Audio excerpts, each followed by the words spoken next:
Assalamualaikum warahmatullahi wabarakatuh. Perkenalkan, nama saya Nadine Tanaumi dari kelas B Anestesi NIM 21F INO 3058. Di sini saya akan melakukan pemeriksaan fisik sistem muskuloskeletal dan integumen. Pemeriksaan fisik sistem muskuloskeletal yang pertama, anamnesis secara umum. Yang kedua, pengkajian khusus pada pasien kelainan ortopedi. Yang ketiga, pengkajian sistem muskuloskeletal berdasarkan regional muskuloskeletal. Yang keempat, pengkajian rentang gerak, yaitu RUM, baik secara pasif maupun aktif. Pengkajian anamnesa. Ada 3 keluhan utama pada pasien kelainan ortopedi. Yang pertama, nyeri. Bagaimana nyerinya? Kapan terjadinya? Dan durasinya seperti apa? Yang kedua adalah perubahan bentuk atau kelainan bentuk. Yang ketiga, disfusi otot ataupun tulang pasien itu. Yang keempat, lihat riwayat penyakit atau keluarga. Selanjutnya, pengkajian fisik muskuloskeletal atau bagaimana cara pasien itu berjalan. Lihat penampilan umumnya. Lihat bagaimana cara dia berjalan. Apakah tegak lurus atau mengalami kelainan berjalan. Ketika berjalan, apakah bahunya turun, ataukah lututnya naik, atau pelvisnya naik dan turun. Itu yang kita lihat.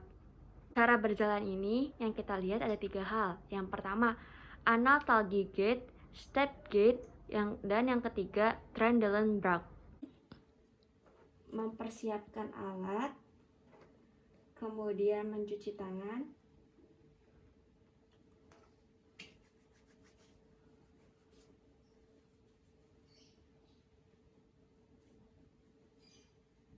kemudian memakai handscone. Selamat pagi adik. Perkenalkan, saya penata anestesi Nadia yang bertugas pada pagi hari ini. Adik, boleh saya lihat identitas pasiennya? Boleh. Namanya siapa, Dek? Chandri, Umurnya? 13. Alamatnya? Bongbaya. Sesuai ya, Dek ya. Adik, pada pagi hari ini saya akan melakukan pemeriksaan muskuloskeletal dan integumen. Apakah adik bersedia? Bersedia. Baik. Pemeriksaan tonus otot atau kekuatan otot biasanya dilakukan dalam kondisi pasien yang rileks. Biasanya indikasinya itu pasien yang sudah lama berbaring dan pasien yang mengalami stroke. Penilaian tonus otot itu ada nilai 5, 4, 3, 2, 1, dan 0. Nilai 5, pasien dapat melawan gravitasi dan melawan tekanan. Adik bisa luruskan tangannya. Pasien dapat melawan gravitasi dan menahan tekanan. Nilai 4, pasien tidak dapat menahan tangan kita, tetapi pasien dapat melawan gravitasi. Adik bisa luruskan tangannya. Pasien tidak dapat menahan tangan kita, tetapi pasien dapat melawan gravitasi. Nilai 3, pasien lemah dan langsung terjatuh. Adik bisa luruskan tangannya. Pasien lemah dan langsung terjatuh. Nilai 2, pasien tidak dapat mengangkat tangannya, tetapi pasien bisa menggerakkan tangannya. Pasien dapat menggerakkan tangannya, tetapi tidak bisa mengangkat tangannya. Nilai 1, pasien tidak bisa menggerakkan tangannya, tetapi pasien masih ada usaha. Pasien masih ada usaha untuk menggerakkan tangannya. Nilai 0, pasien tidak bisa menggerakkan tangannya sama sekali. Jika kita mendapatkan 1, 2, 0, 2, 1, maka selanjutnya kita melakukan pemeriksaan atrofi otot. Atrofi otot caranya kita cek dulu otot yang ada di tangan kita. Kita pegang lengannya, Lalu kita fleksi. Kita rasakan pergerakan otot yang ada di tangan kita. Jika kita sudah merasakan pergerakan otot di tangan kita, lalu selanjutnya kita ke pasien. Ibu bisa naikkan tangannya yang satu saja. Bisa dinaikkan, Bu. Jika kita sudah merasakan pergerakan otot pasien, maka bandingkan dengan pergerakan otot di tangan kita. Jika sama, maka pasien tidak mengalami atrofi otot. Jika berbeda, maka pasien mengalami atrofi otot. Selanjutnya, pemeriksaan sistem muskuloskeletal regional. Sebelum pemeriksaan kepala dan leher, kita inspeksi secara umum dan palpasi secara umum. Inspeksi secara umum kepala dan leher. Kita lihat ketika pasien datang, apakah pasiennya berjalan dengan baik. Kita lihat apakah bahu kanan dan kirinya simetris. Terus kita lihat di bagian depannya, apakah bahunya turun. Jika bahunya turun, maka patut dicurigai. Selanjutnya, palpasi pada bagian kepala dan leher. Caranya dengan dua tangan seperti ini. Yang ini ditaruh di bahu, yang ini taruh di leher, yang ini taruh di spinal. Kita raba apakah ada benjolan atau tidak. Jika tidak ada, selanjutnya ke jugularis.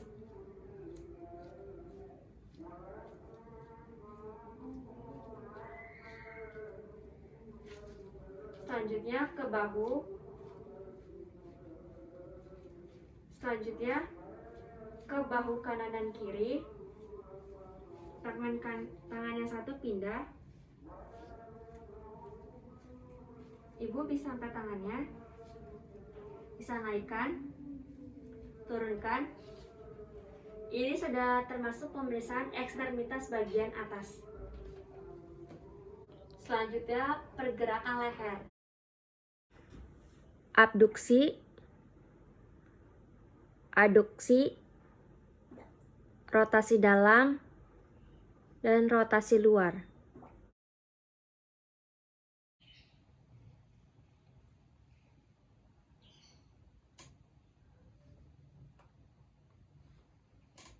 Selanjutnya, pemeriksaan siku dan tangan pasien.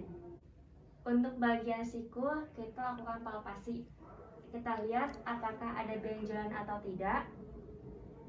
Selanjutnya, kita raba menggunakan jempolnya untuk menekan, 4 jari ini untuk meraba.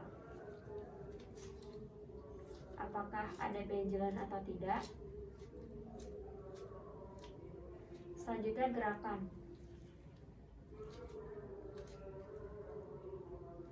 Ibu, apakah ibu bisa angkat tangannya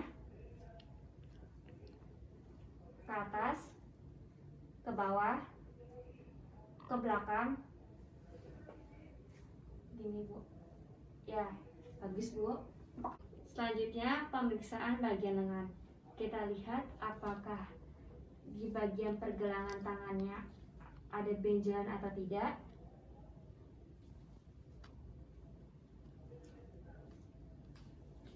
Ibu bisa gerakan tangannya ke kanan dan ke kiri. Ke kanan, ke kiri. Ya. Ke kanan, ke kiri. Ya. Selanjutnya kita melakukan pemeriksaan punggung. Kita lihat apakah pasien posturnya kifosis. Kifosis biasanya itu ke depan. Apakah pasien mengalami postur lordosis ke belakang. Apakah pasien mengalami skoliosis? Kalau skoliosis biasanya bahunya yang satu lebih turun. Apakah pasien mengalami postur tubuh gibus? Biasanya kalau gibus di bagian sininya ada punduk. Untuk pemeriksaan ini kita bisa raba sampai ke bagian abdomen. Ibu bisa duduk tegak. Jempolnya di spinal, kita raba ya, Bu. Kita raba apakah ada benjolan atau tidak. Sampai bagian spinal apakah ada nyeri atau tidak. Tidak.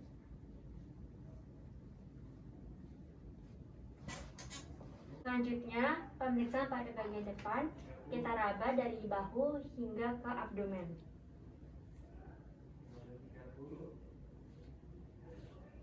Kemudian di bagian abdomen kita tekan. Ibu bisa tarik napas, keluarkan, tarik napas, keluarkan. Penekanan abdomen ini untuk melihat kekuatan otot pada abdomen. Selanjutnya, melakukan pengukuran dispansi, yaitu melihat pengukuran apakah ada kesenjangan antara kaki kanan dan kaki kiri. Apakah ada kelainan bentuk seperti misalnya femur lebih panjang daripada betisnya. Dan dalam pengukuran ini kita harus membandingkan antara kaki kanan dan kaki kiri.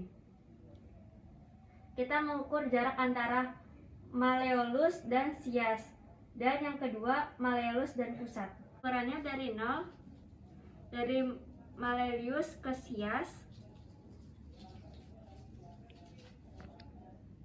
33.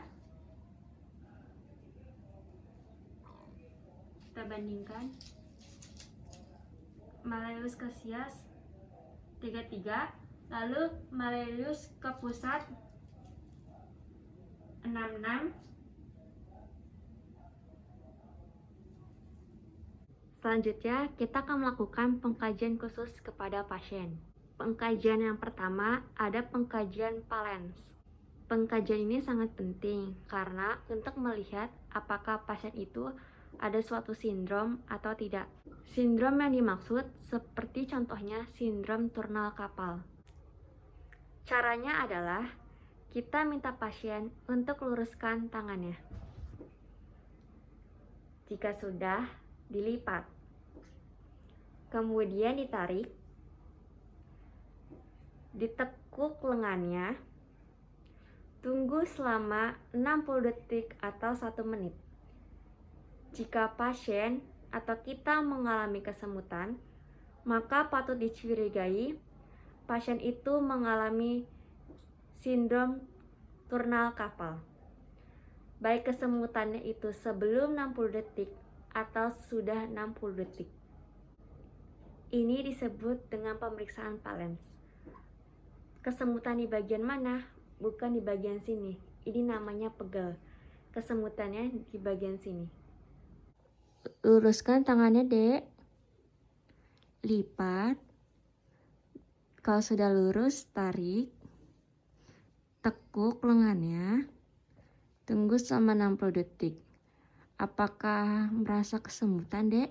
Tidak. Pemeriksaan TINALS yaitu pemeriksaan pergelangan tangan. Apa sih perbedaannya dengan pemeriksaan sebelumnya? Pemeriksaan TINALS dilakukan perkusi pada bagian persendian tangannya. Cara melakukannya adalah kita rilekskan tangan kita. Kemudian kita perkusi sebanyak 3 kali. 1, 2, 3. Jika tangan kita atau tangan pasien kita tidak mengalami kesemutan, maka disebut tinal negatif. Jika mengalami kesemutan, disebut tinal positif. Pemeriksaan ini juga bisa menggunakan refleks hammer. Caranya, kita rilekskan tangan kita perkusi atau ketuk sebanyak 3 kali. 1, 2, 3. Jika mengalami kesemutan, maka disebut tinal positif. Jika tidak, maka tinal negatif. Ketuk sebanyak 3 kali. Bisa juga pakai ini. Pemeriksaan refleks patella. Kaki tidak boleh menyentuh lantai dan harus tergantung dalam kondisi yang rileks. Jika dalam kondisi yang tegang, tidak boleh dilakukan pemeriksaan refleks karena ada otot yang menegang. Jika kaki dalam kondisi menyentuh lantai, maka bisa taruh satu tangan dan rilekskan. Lalu tentukan patellanya, lalu ketuk. Lagi. Karena kakinya menyentuh lantai, ibu bisa taruh tangannya di sini, terus kaki ini naik ke sini.